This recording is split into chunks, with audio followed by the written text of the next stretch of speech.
So good evening, guys. This is Cameron from Bill and Cameron Productions, and bear with me if my volume sucks. I'm trying to get a new phone, um, doing everything in my power to make this better. I'm inspired tonight. If you can tell by the first few videos, what I do is usually wacky and crazy and try to be funny and try to get some marketing skills done. But I'm inspired tonight to tell you why Billet and Cambo exists as one of our first videos. Let me just tell you, I'm not a preacher, man. I've been preached to. Don't like it. Been told that things are bad, and I'm a bad person. I just belched on camera, guys. That's just so wrong. That's so wrong of me in this particular video. Oh my. Got to give up on the grapefruit soda. Whole Foods, pure and clear grapefruit soda. 5 calories, it's just sparkling water and pure grapefruit juice. Guys, it's delightful. It is delightful. I mean, it's amazing soda. I'm not trying to get any sponsorship. I really am. But go to Whole Foods and pick up some of the sparkling grapefruit juice. It's amazing, and your little belly appreciate it too. Because I'm telling you, it'll make you belch. But it's some good stuff. Anyway, I'm here tonight to kind of talk to you about the positive. I've been having some. Whoa, that was weird. Woo! I've been having some thoughts about my higher power and what that is to me and what peace means to me. I think we pay a premium for peace. I think with social media out there and existing today, it's very easy for us to see negative stuff. I mean, I think we all have a story to tell, and I think we all want our stories to be heard. So we'll post the craziest crap right there, and on social media just to be seen. And I think we all have a craving to be heard and seen. And a lot of times, in order to meet that need, some of us will do anything. And that thing can sometimes be pretty negative, fairly negative. And I think we live in a culture uh, that now is negative. And I get caught up in it, man. I get caught up in the drama and the chaos of everyday life, stress of finances. Man, am I going to be able to make my mortgage? How am I going to get my yard mowed? Is my daughter going to be all right? Is my other daughter crazy today? Is my daughter going to eat enough? Am I eating enough? Am I doing the right things? What am I supposed to be doing? There's all kinds of chaos and rough waters out there, and some of that we create on our own. Let me tell you why. I think a lot about still waters because I live in a river town, and I will seek out a still peaceful river. Now underneath that current, it's roaring. I mean, it's moving fast. It's moving real fast. You can watch that. You can watch canoers go by and your bobber on your fishing pole. I mean, they fly by you, and it's moving fast, that current, and we'll get caught up in that current, and we have a desire to skip rocks across that river, and we have a desire to throw bread out there to catch a good carp, and it plunks, kerplunk, and that carp, we'll fight in that river splashing, and we'll fight that carp. And I tell you what, that was weird. I didn't mean to do that, guys. That's weird. Anyway, and I just think we create chaos in our own lives. I know I have for a long, long time, guys. Again, I'm not a preacher, but I do believe that there's a higher power. I do believe there's something out there. I do believe that you and I are out of control of this universe. Not only believe that the Torah and the Quran and the Bible all have something to say about the same Creator and the same God, but I'm not a religious person at all. I'm really not. I'm against organized religion. I don't like it. I go to an amazing church. It just happens to be a Christian church, but there's a lot of different faiths that show up there. Guys, it's called Crossroads. If you ever want to attend online, they have a huge online following. They have their own website. At Crossroads, hey, subscribe down below. Hit your like button. Leave your comments. I'm not trying to get promoted at Crossroads. Um, I, I just believe that they do the right thing simply by inviting seekers and not just longtime believers in. They're just trying to meet people, the same as I am, who are seeking something bigger than what we are. I believe that we all have a story to tell, and I want to be that storyteller. Listen, Billa and Cambo Productions that exists to tell stories. Bill is once you get on here, Bill, where you been? Hey, get on the YouTube, buddy. Join our productions. You guys haven't met Bill yet. Hey, but Bill's an amazing storyteller. We went to college together and told a lot of stories together, be that in the theater or in the classroom or in the trailer or, you know, we've told a lot of stories together and learned a lot of stories together. And we're 51 years old. I didn't know Bill as well in college as I know him now. Bill and I met up at a friend's funeral. Good, dear friend of both of ours.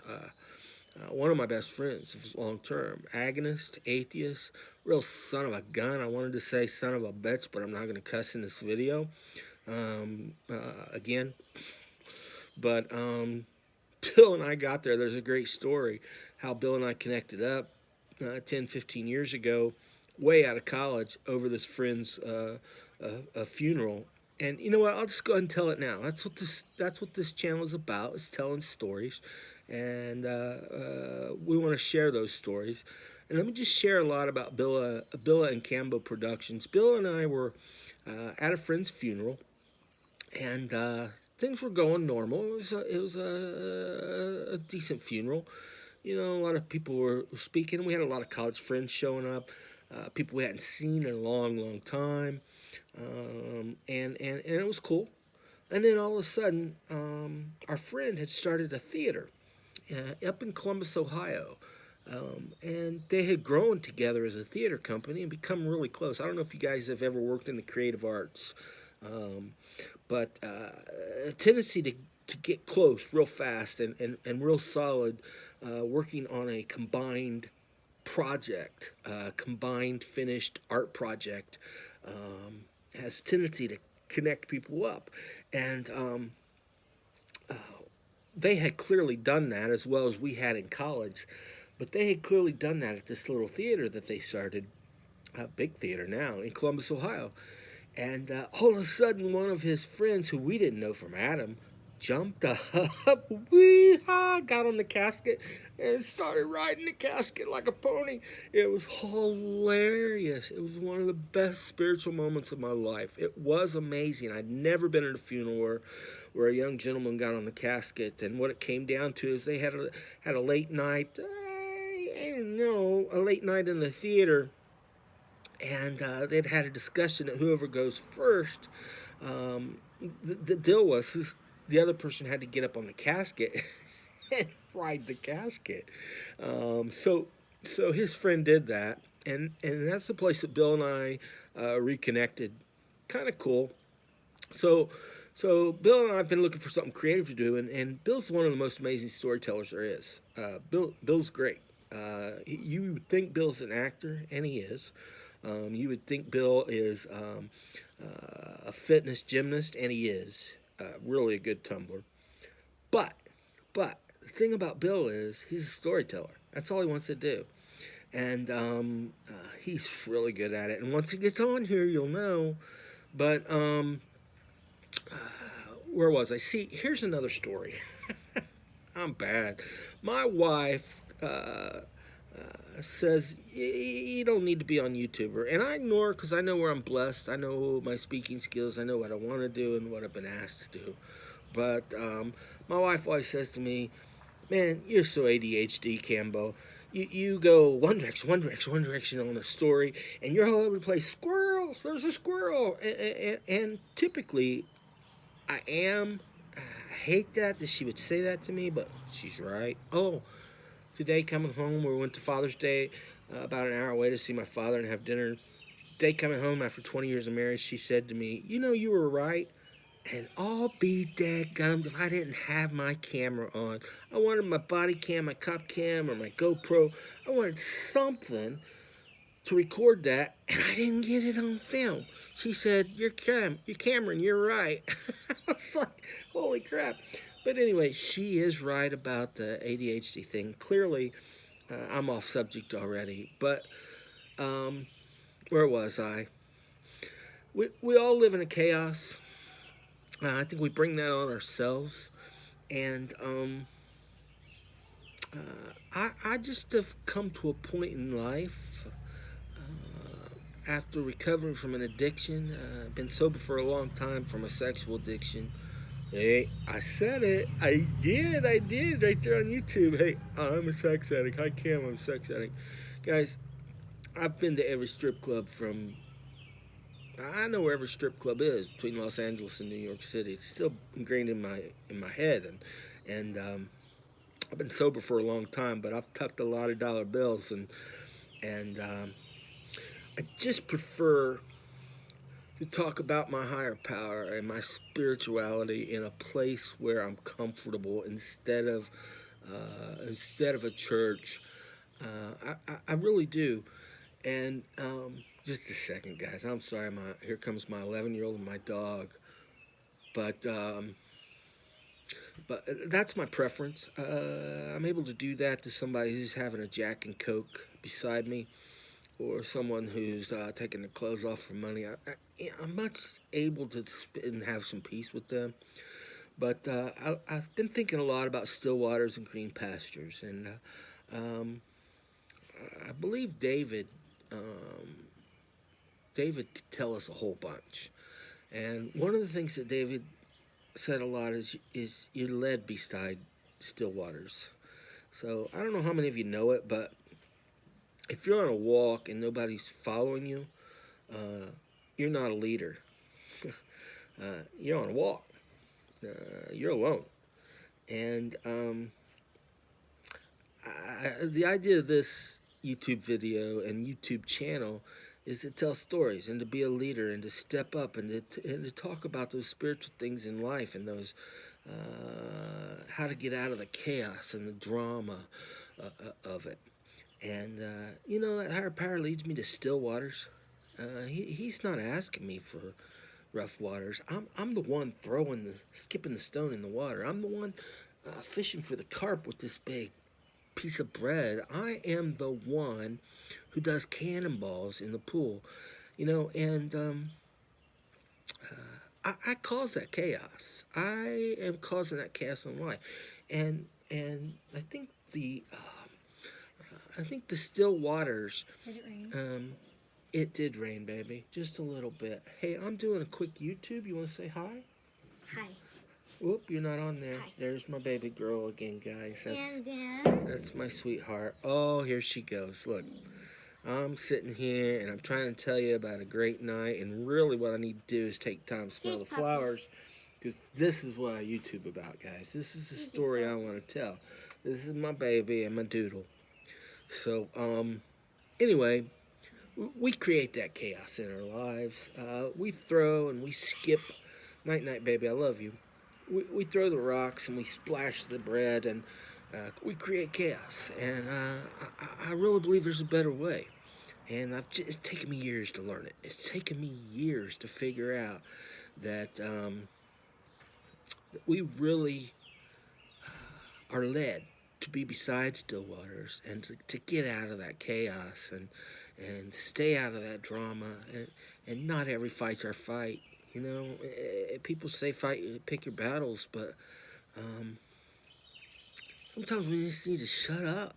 Sometimes we just need to keep our mouth shut and look at that glass half full, half empty, and choose to live at that 51% at least of fullness and emptiness, and make a conscious decision to bring something to others, to share with others. Listen, This channel is about storytelling, and we want to tell your story. Comment below. I'm not asking you to subscribe. I'm asking you to comment. All we want is to hear your story so we can retell it or tell it in your manner. We'll tell it, Bill and I tell it in any way we can tell it. As long as we can retell your story. We'll make crazy stuff up to tell your story, or we'll sit here. I'm trying to do a podcast, a Man on the Street podcast, where I'm talking to strangers about sex and drugs and rock and roll and no holds barred conversations about organized religion. And Bill and I do that in an impromptu manner. We like to improv, and I think we get more out of people that way. But storytelling is key, and I think sharing our stories is key. And my story today, I just wanted to share with you, is Stillwater's. I choose to be out of the chaos and the drama of social media. I choose to remain calm in my family life. I choose. All these things are decisions. And listen, it takes time to learn, guys. It's taken me years to get out of that negative drama and chaos thought and give that up. I do that via rest. David in Psalms also talks about green pastures, and there's things you know about a goat, that a goat won't survive on brown hard dry soil and brown grass. Goats thrive. Goats crave a lush green lawn to eat and survive on. And David said, lie down in green pastures. And what he meant by that was provide us a place. God has provided us, a higher power has provided us a place to lie down that's luxurious, man. I sleep on I'm blessed. I sleep on a sleep number. Sleep number. I'm not asking you to subscribe. I'm not begging for sponsors. I'm really not. I'm really not. Sleep Number beds, they're amazing. They're amazing. And they're lush and comfortable, and I can adjust it to whatever I need it to be. And I'm just blessed to have that. And my higher powers offered me a lush green pasture to rest in. And every time I walk down to that river, I look for still water. You know, I want the still water. I want to sit there and have the calm. Now canoers come down and it'll get rough for a while. I don't know if you've ever fished at like a long dock, and you're fishing and things are going great. You're getting a bluegill or two, and you're expecting a big family, a crappie to come along, and all of a sudden here comes a boat. You know, here comes a speedboat, and all this, you know, the water just goes a million different directions, and there's chaos everywhere. The fish run like crazy. You're frustrated, and the waters get rough. Well, we do that to ourselves, guys. We created those boats for fun, and to share with, and we just need at some point to crave, as much as we crave the rough waters, to live in the rough waters, at some point we need to find still waters and green pastures. And that's what I'm here to share tonight. You know, I want to share that story with you. Not because I'm a preacher, because I'm not. Trust me, I am not a preacher at all. I'm the furthest thing from a pastor. Furthest thing from anything spiritual in that manner, except for a recovering addict, and believing that there's something greater than me out there. My story tonight, and I won't go on long, although I may have already went on too long. It looks like about 19 minutes, and I do apologize, guys. My story tonight's my grandpa. And I was real close to my grandpa. Most of you can possibly relate to that. At least my heart says I hope you can relate to that. Grandpas are amazing, and we spent a lot of time fishing together. He taught me how to raccoon hunt, taught me how to fire a gun. He taught me how to control a gun for you non-second amenders. That's fine. I believe you have your the way. I believe we need guns for protection. Shoot, my wife's right. Shoot, squirrel. There it goes again. But anyway, guys, we fished a lot. We hunted. He was a dear father figure to me. He taught me how to take insulin when I became diabetic back in the late 70s, early 80s, and he'd wrap a big gauze around his arm, and his needles were that long. That's stinking long. My needles today, man, I'm blessed. It might be that long, but um, he taught me how to do that. You shove it in there like it's like you're shoving it into an orange or something. Go out to your farm and give a shot to a cow, and you'll know what it feels like to stick that needle in. It's just real easy. Anyway, he taught me so many things. And one day at a young age, actually at college, same college I met Billa, a friend of mine, and I was in the dorm room, and a resident chief and resident advisor comes, knocking on my door, and I panic. I'm trying to hide my cigarettes and beer at the Southern Baptist School, and he says, "I want you to come down to my dorm room." And I'm thinking, "Ah, crap, man, I'm busted for something." I had probably deserved to be busted for something. Who knows what I had done? But he says, "Come on down to my dorm." And we get down. And he says, "Hey, your parents called me and said you were really close to your grandfather, and they wanted somebody to be with you when I told you, but your grandfather's passed away in a car accident." Well, it hurt.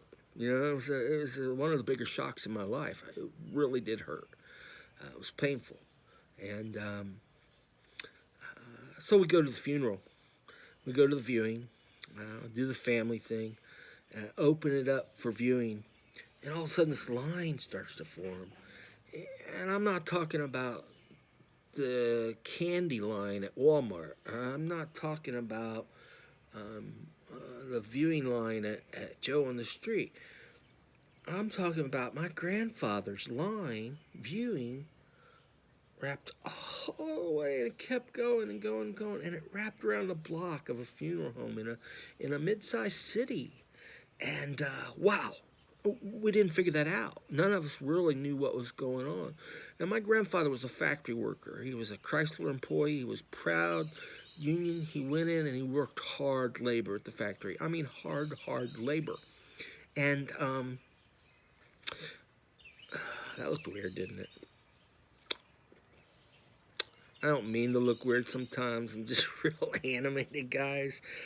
So if I do weird things like, please forgive me. But anyway, he worked hard labor, and a lot of times he told my wife, not my wife, my grandmother told his wife that he was working overtime.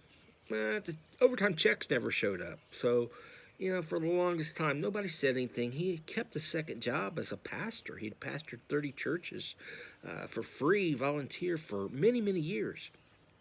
And we knew that he always had something going, but we never knew what it was. We didn't ask any questions.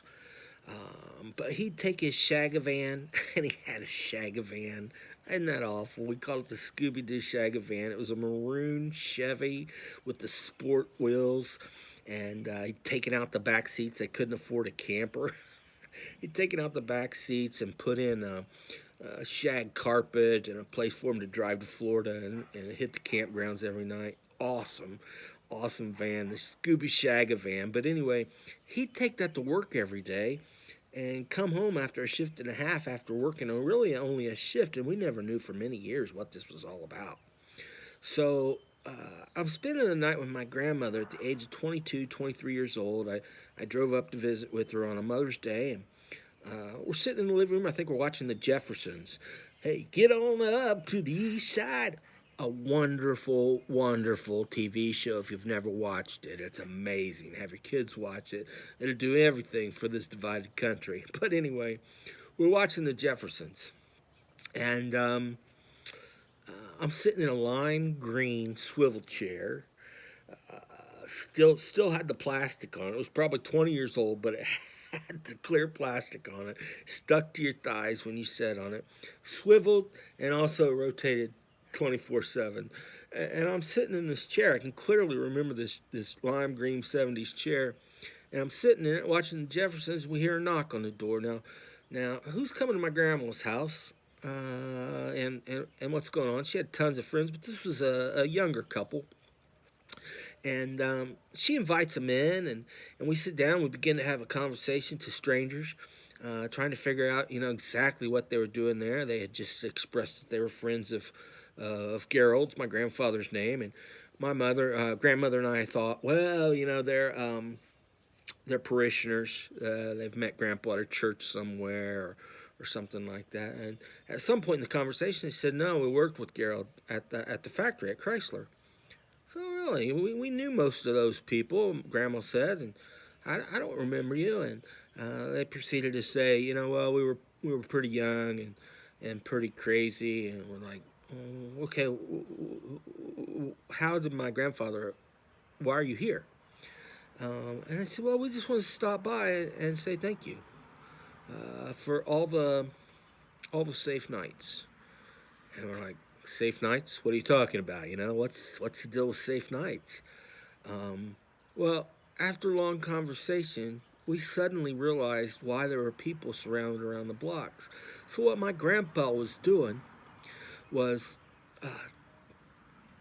getting off work, going to the local bar with all of his friends at Chrysler, going to the local bar, staying sober, and driving all these people home. And on the way home, he'd tell them about his higher power and how it affected him. And he had them in a spot, man. He had them in a spot because they were loaded up, just loaded, drunk off the behind. And that's not condemnation because I've been there. But man, what an awesome story. He's telling people about his higher power in his Scooby Shagavan on the way home from 12 Jack and Cokes. And my grandfather takes him home safe, and before they can get out of the car, the Shagavan door's locked, and people are thinking, oh, crap, what I'm into. But he's sitting there telling them, man, there's a better way. There's a cooler way. There's a place where there's peace. There's a place where there's still water, and there's a place where there's green pasture. And I try to stay there. And can I help you find it? So peace is there's a price for it, and he paid that for many years, and he drove a lot of drunks home. Kept them safe, told them about spirituality, and told them about being a seeker for that, and wow, had nothing to do with being a pastor every Sunday morning, nothing at all. Dude just driving home in a Shagavan and spreading his good word, and that's why he was an amazing man to me. He seeked out to share stories, what he knew, what he had learned,